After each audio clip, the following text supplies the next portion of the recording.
Hi, let's take one more very interesting sum based on concept of word problem, and this sum we are going to solve using formula. So question is, in a competitive examination 50 students passed in English, 60 students passed in mathematics, 40 students passed in both the subject, none of them fail in both the subject. We need to find the number of students who passed in at least one of the subject, that is either English or mathematics. So first of all, let's read this question statement by statement and convert into mathematical form. So it says that 50 students passed in English. So for English we have to assign a capital letter.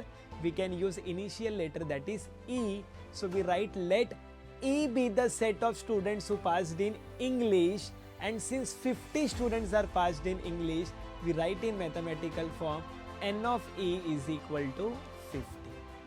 Further it says that 60 students passed in mathematics. So again for mathematics we need to assign a letter. We can use initial letter, that is capital M.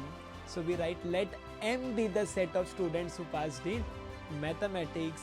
Since 60 students passed in mathematics, we write in mathematical form as n of M is equal to 60.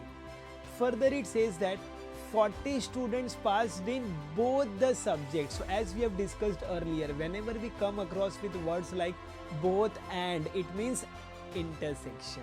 Whenever we come across with words like or, either, at least, it means union. So here it is both the subject, that means we are talking about common, that is intersection. So we write intersection of English and mathematics in mathematical form can be written as n of E intersection M is given as 40, right? So we have three information, n of E, n of M and n of E intersection M. We need to find the number of students who passed at least in one of the subject. At least means union. So we have to use that formula of n of E union M is equal to n of E plus n of M minus n of E intersection M. Let's substitute the values which is given to us. In place of n of E, we'll substitute 50 plus, in place of n of M, we'll substitute the value, that is 60, minus, in place of n of E intersection M, we'll substitute its value, which is 40. So we get 50 plus 60 minus 40. Let's do normal calculation. 50 plus 60 is 110 minus 40. 110 minus 40 gives us 70. That means number of students who passed in at least one of the subject is 70.